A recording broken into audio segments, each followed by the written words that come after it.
వరంగల్ ఎనుమాముల వ్యవసాయ మార్కెట్కు బీఆర్ఎస్ నేత హరీష్ రావు వెళ్లారు. ఇక పత్తి యార్డు పరిశీలించి రైతులతో మాట్లాడారు. హరీష్ రావుతో పాటు బీఆర్ఎస్ నేతలు ఎర్రబెల్లి దయాకర్ రావు, మధుసూదనాచారి, చల్లా ధర్మారెడ్డి, మహాలోతు కవిత పత్తి యార్డును పరిశీలించారు. రైతుల పంటలు ఎట్లా అమ్ముతున్నాయో రివ్యూ చేసే బాధ్యత రేవంత్ రెడ్డి గారికి లేదా అని నేను అడుగుతా ఉన్నా. ఇలా మధ్యల వెంకటేశ్వర్లకు లక్ష్మయ్యకి మీరు ఇచ్చే సమాధానం ఏంది? ఆ రైతు పరిస్థితి ఏంది? అక్కడ మార్కెట్ అధికారులు ఉంటే అడిగాను, ఎన్ని మక్కలు కొన్నారా ఇప్పటిదాకా వరంగల్ ఎనమాముల మార్కెట్లో అంటే 3400 క్వింటాలు మాత్రమే కొన్నారట.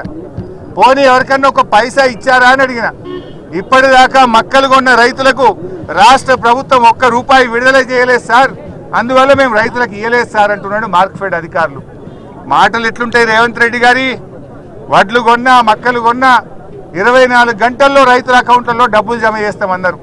మక్కలు కొనబట్టి నెల రోజులాయే, ఏ ఒక్క రైతుకు ఇవాళ ₹1 కూడా డబ్బులు ఇవ్వలేదు. నువ్వు డబ్బులు ఇస్తలేవు కనుకనే దళార్లకు 500-600 తక్కువకు ఇవాళ మక్కలు అమ్ముకునే పరిస్థితి వచ్చింది. అంటే నీ మాటలు ఎక్కువ, చేతలు తక్కువ. మక్కలు కొనవైతివి, పత్తి కొనరైతివి, మరి వడ్లు చూస్తే అవి కూడా సరిగా కొనే పరిస్థితి లేదు. 85 లక్షల మెట్రిక్ టన్నుల వడ్లు కొంటామన్నారు. ఇప్పటిదాకా ఈ రాష్ట్రంలో కొన్నది అంతా 10 లక్షలు కూడా కాలేదు. ఇలా బోనస్ బోగస్ అయిపోయింది. పోయిన యాసంగి బోనస్ ఎప్పుడు ఇస్తారు రేవంత్ రెడ్డి గారు అని నేను అడుగుతా ఉన్నా. పోయిన యాసంగిలో రైతులకు రావాల్సిన 1100 కోట్ల రూపాయల